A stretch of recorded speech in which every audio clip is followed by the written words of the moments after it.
Hello लालनस, आज हम करने वाले हैं आर्टिकल 163 जो बात करता है काउंसिल ऑफ मिनिस्टर्स की। और अभी तक हम प्रियम्बल से लेके 162 तक आर्टिकल्स ऑलरेडी कवर कर चुके हैं। सो चैनल पे आपको प्लेलिस्ट मिल जाएगी, आई बटन पे भी मिल जाएगी। सो लेट्स स्टार्ट आर आज का article. Article 163 council of ministers to aid and advise governor. Aid का मतलब क्या होता है? हेल्प करना। क्या होता है? हेल्प करना। एडवाइस का हमें पता ही है कि सजेशन देना। क्या देना? सजेशन देना। अब क्या काउंसिल ऑफ मिनिस्टर्स के लिए क्या रहेगा? किसको? गवर्नर को एडवाइस देने की। अब आप एक बात ध्यान दीजिए, एक राजा, उनके नवरत्न है, याद है? तो वो जो थे, लाइक जो काउंसलर्स होते थे, वही चीज है अभी भी कि ये जो काउंसलर्स, काउंसिल ऑफ मिनिस्टर्स, मंत्रीगण होते हैं, नवरत्न जिसे बोलते थे पहले टाइम में, तो वो आज भी चाहिए। तो अब ये सोच लीजिए, राजा कौन है? गवर्नर है। और ये जो काउंसिल ऑफ मिनिस्टर्स क्या है? उसके मंत्रीगण है। क्लियर? अब वो किस तरीके से क्या करते थे? हेल्प करते थे, एड करते थे, और जैसे कि सजेशंस देते थे राजा को, वैसे ही काउंसिल ऑफ मिनिस्टर्स क्या करेगा? गवर्नर को क्या है? एड करेगा और एडवाइस करेगा। इतनी सी बात है। क्लियर?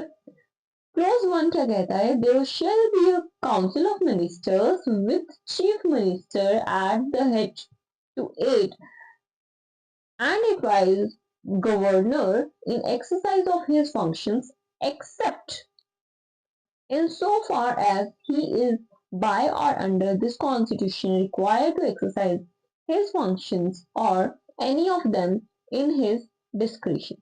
कहने का मतलब क्या है कि जो गवर्नर है, गवर्नर को कौन एडवाइस देगा? Minister of, council of ministers.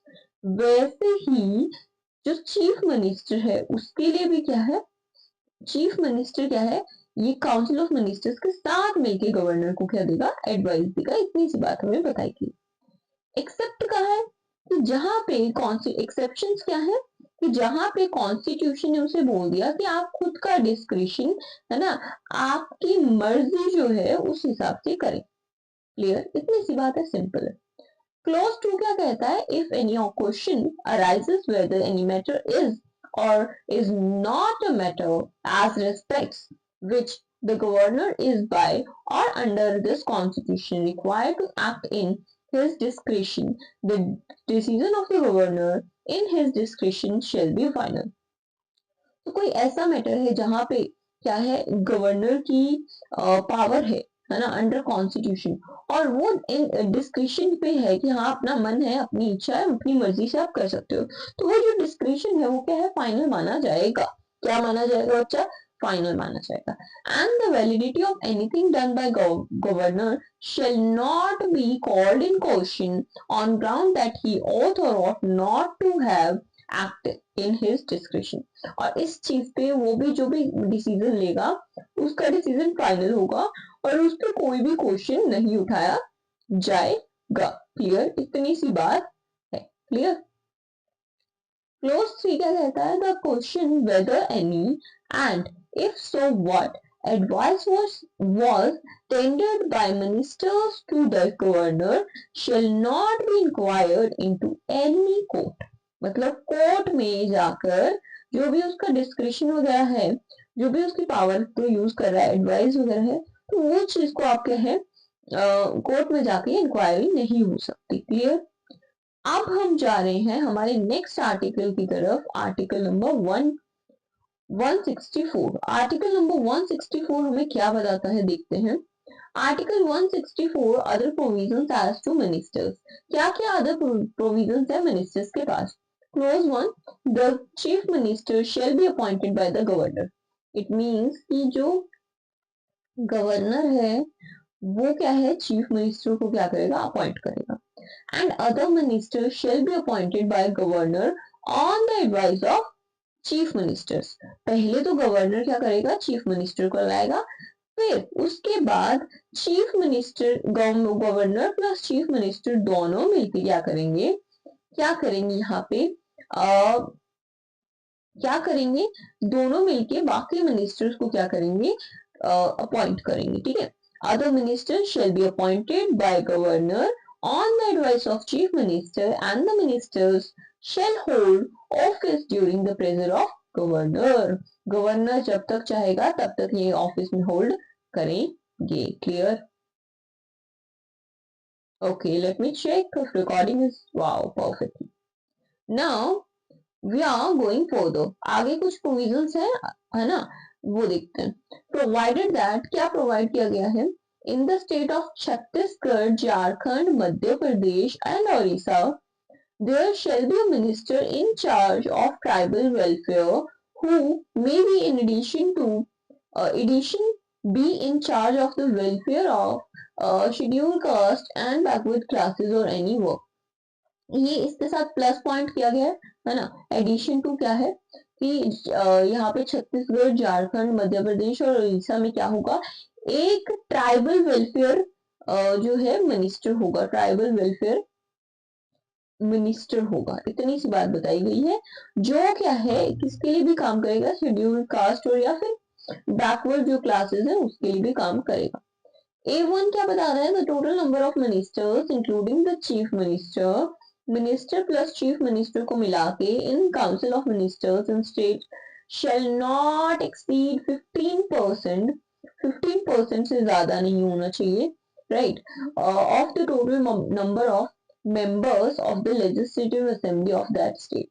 legislative assembly में फॉर एग्जाम्पल legislative assembly के members जो हैं है ना, एमएलए जो है वो कितने हैं, 1500 है ना. तो इसका 15% ही आप क्या है ये चीफ मिनिस्टर और मिनिस्टर को मिला के हो सकते हैं. इतनी सी बात है. प्रोवाइडेड दैट, और भी एडिशन में क्या कंसेप्ट है, the number of ministers including the chief minister in a state shall not be less than 12, है ना. less than 12 नहीं होना चाहिए, at least 12 होनी चाहिए. at least कितना होना चाहिए, 12 होना चाहिए. Provided further that where the number of ministers including the chief minister in the council of ministers in any state at the commencement of Constitution 91st Amendment Act 2003 exceed the said 15% or the number specified in the first proviso as the case may be, then the total number of ministers in that state shall be brought in the conformity with the provisions of this clause within 6 months from such date as the president may be public notification appoint. तो यहाँ पे क्या है, council of ministers जो है वो किया जाएंगे अपॉइंट, और वो क्या है 6 मंथ्स के अंदर अंदर हमें करना पड़ेगा अगर 12 से कम है तो. क्लियर है ना. आगे देखते हैं. आगे देखने के लिए पहले स्क्रॉल करना पड़ेगा. हाँ जी. अब इसमें क्या बताया गया है, ए बी में 1B में क्या है, member of the legislative assembly of a state or either house of legislature of a state having legislative control belonging to any political party who is disqualified for being a member of that house under para 2 of the 10th schedule shall also be disqualified to be appointed as a minister under clause 1 for duration of the period commencing from the date of his disqualification till the date on which the term of his office as such member would expire, or which he contest any election to the legislative assembly of the state of a state or either house of the legislature of a state having legislative council as the case may be, before the expiry of such period till the date on which he is declared elected, whichever is earlier. बहुत लंबा है. इतनी सी बात है कि legislative assembly का कोई भी अगर मेंबर है या फिर लेजिस्लेटिव काउंसिल का कोई भी मेंबर है जो क्या है डिस्क्वालीफाई कर दिया गया है ना, किसके अकॉर्डिंग, 10th शेड्यूल के अकॉर्डिंग. और ये क्या है, फर्स्ट क्लॉज के अंदर ये चीज बताई गई है. डिस्क्वालिफिकेशन की डेट से बताया गया है उस दिन से क्या होगा, 6 मंथ्स के अंदर अंदर क्या है उन्हें नया मिनिस्टर काउंसिल ऑफ मिनिस्टर्स लाना पड़ेगा. क्लियर. और तो उसकी टर्म जैसे एक्सपायर होता है, ये सब चीजें आपको बताई गई है. Now close 2 The Council of Ministers shall be collectively responsible to the Legislative Assembly of a state. Council of ministers अकेले अकेले नहीं, प्रॉपर सभी मिलके क्या है, लेजिस्लेटिव असेंबली ऑफ स्टेट जो एल है लेजिस्लेटिव असेंबली, उसके लिए क्या है, रिस्पॉन्सिबल हो। क्लोज 3 क्या कहता है, before a minister enters upon his office the governor shall administer to him oath of office, है ना। सभी मिनिस्टर्स को क्या है, ऑथ ऑफ ऑफिस दिया जाता है, कौन देता है, गवर्नर देता है। Of secrecy according to the form set out for the purpose of third schedule. Third schedule में ये चीज बताई गई है। क्लियर, आगे चलते हैं। हाँ जी, तो फोर्थ हमारा क्या है, फोर्थ क्लोज क्या है, a minister who for a period of 6 consecutive months is not a member of legislative of the state shall at the expiration of that period cease to be a minister। कहने का मतलब ये है कि एक person, एक member, एक minister जो 6 महीने के लिए क्या है, आया ही नहीं, वो मेंबर जो है एक्टिव नहीं था, तब क्या है, उस टाइम के लिए क्या है, वो सीज टू बी मिनिस्टर है, मतलब उसे स्टॉप कर दिया जाता है, वो मिनिस्टर बनना नहीं है। ठीक है, कॉन्जिक्यूटिव। ओके, नाउ क्लोज 5 क्या कहता है, the salaries and allowances of ministers shall be such as the legislature of the state may time to time by law determine until, जब तक क्या बोला है इसने, स्टेट डिटरमाइन कर सकता है टाइम टू टाइम, जब तक नहीं होता, until legislative of the state so determined shall be specified in schedule 2, नहीं तो जब तब तक के लिए क्या है, सेकेंड शेड्यूल में क्या है, ये स्पेसिफाइड किया गया है। इतनी सी बात है, आई होप आपको ये चीज समझ आ रही है। लेट मी रब इट, है ना, ताकि हम नेक्स्ट वाले पे अच्छे से फोकस कर सकें। ओके, सो अब हमने आपको काफी सारे क्या है बताया, किस तरीके से काउंसिल ऑफ मिनिस्टर्स काम करते हैं। आगे कुछ टॉपिक्स छोटे छोटे हैं, सो हम इसी वीडियो में कवर करेंगे। तो आर्टिकल नंबर 165 का कहता है, the advocate general of for the state. हमने पढ़ा था attorney general of India, right. वैसे ही क्या है, सेम पोस्ट जो स्टेट में होगी वो क्या होगा, advocate general for the state. I hope इतनी सी बात आपको क्लियर हो गई। Advocate general for the state close 1, the governor of each state shall appoint a person who is qualified to be appointed as a judge of high court। मतलब इसकी qualification क्या हो गई, हाई कोर्ट। एक अगर आपको एडवोकेट जनरल ऑफ स्टेट बनना है तो क्या होना पड़ेगा, हाई कोर्ट के जज की क्वालिफिकेशन होनी चाहिए। हाई कोर्ट के जज की क्वालिफिकेशन क्या होती है, देखो, इंडियन होना चाहिए, है ना, एक एज लिमिट होनी नहीं, एज लिमिट नहीं है आई गेस, और 10 इयर्स का एक्सपीरियंस होना चाहिए। एज लिमिट तो ऑब्वियसली होएगी, 10 ईयर का एक्सपीरियंस होना चाहिए, एंड इंसॉल्वेंट नहीं होना चाहिए, है ना, ऐसा करके कुछ 2-3 चीजें और भी हैं, to be advocate general for the state. ठीक है, इतनी सी बात हमें समझ आ गई। क्लोज 2 क्या कहता है, there it shall be the duty of advocate general to advise to the government of the state upon legal matters। legal matters क्या है, लीगल मेथड्स पे क्या है, गवर्नमेंट को क्या करना है, एडवाइस करना है। ठीक है जी, हाँ जी, ठीक है, समझ आ रहा है। And to perform such other duties as a legal character as may from time to time be referred or assigned to him by the governor, and to discharge functions conferred on him by or under this constitution or any other law from the time being in force। मतलब क्या है, जो भी governor के पास legal functions है, वो time to time under constitution काम हो रहा है नहीं हो रहा, वो चीज चेक करना। क्लियर। नेक्स्ट, क्लोज 3 क्या कहता है, the advocate general shall hold office during the pleasure of governor. Governor जब तक लगता है उसे ठीक है, तब तक वो ऑफिस को होल्ड कर सकता है। And shall receive such reimbursement as governor may determine. जैसा गवर्नमेंट पैसा देगी, पेड करेगा, वैसा ही उसमें मिल जाएगा। क्लियर। आगे, कंडक्ट ऑफ गवर्नमेंट बिजनेस, किस तरीके से बिजनेस को जो है, गवर्नमेंट बिजनेस को कंडक्ट किया जाता है, आज हम वो पढ़ने वाले हैं। Conduct of government business. तो आर्टिकल नंबर 166 कहता है conduct of business of the government of a state. किस तरीके से स्टेट गवर्नमेंट जो है वो बिजनेस कंडक्ट करती है। Clause one, all executive action of the government of a state shall be expressed to be taken in the name of governor. Governor के नाम पे सारा काम होगा। इट मीन्स साइन किसके नाम पे होंगे जी, गवर्नर के नाम पे। आप अपने स्टेट बताइए मुझे कमेंट्स में, प्लस वो गवर्नर कौन है वो बताइए, और चीफ मिनिस्टर कौन है वो भी बता दीजिए, और आपका फेवरेट जो मिनिस्टर है वो कौन है वो भी बता दीजिए। क्लियर, ये काम आप कमेंट सेक्शन में कर सकते हैं, है ना, ताकि आपको मुझे भी पता लगे कहाँ कहाँ से आप मेरी वीडियोस देख रहे हैं।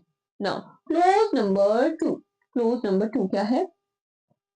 Orders and other instruments made and executed in the name of governor shall be authorized in such manner as may be specified in rules to be made by the governor, and the validity of an order or instrument which is so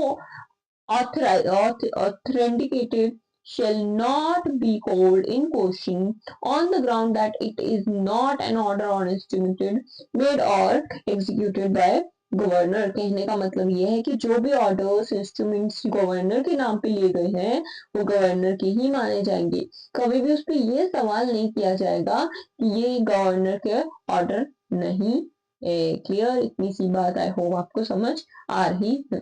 now close number 3, the governor shall make rules the governor shall make rules for the more convenient transaction of the business of the government of the state, and for the allocation among ministers of the said business, in so far as it is not business with respect to which the governor is by or under constitution required to act under discretion। तो यहाँ पे क्या है, governor क्या है, अपना transaction mode convenient करने के लिए क्या कर सकता है, एलोकेट कर सकता है मिनिस्टर्स को अलग अलग तरह के बिजनेस। ये बिजनेस वो नहीं है जो लाइक आप सोच रहे हो, बिजनेस मीन्स जो भी गवर्नमेंट की ट्रांजेक्शन या फिर डेली वर्क है, राइट। गवर्नर बाय और अंडर कॉन्स्टिट्यूशन जिस तरीके से अपने डिस्क्रिप्शन से काम कर सकता है वो वही चीज करनी है। नाउ नेक्स्ट हम देख रहे हैं आज का last article, article number 167, duties of chief minister as respects the furnishing of information to governor. अब चीफ मिनिस्टर और गवर्नर का क्या तालमेल चलती है वो चीज हमें देखनी है ना। मम्मी और पापा समझ लीजिए, मम्मी और पापा, है ना, किस तरीके से इनकी चलती है तालमेल। तो it shall be the duty of chief minister of each state. क्या स्टेट मिनिस्टर की, चीफ मिनिस्टर की मम्मी की क्या रिस्पॉन्सिबिलिटी होगी, to communicate to the governor of the state all the decisions of the council of ministers. Council of ministers मान लो बच्चे, है ना। मम्मी की क्या जिम्मेदारी होगी कि पापा को सब कुछ उनके बारे में बताना। वही चीज यहाँ पे बताया गया है। Relating to the administration of the affairs of state and proposal for legislation.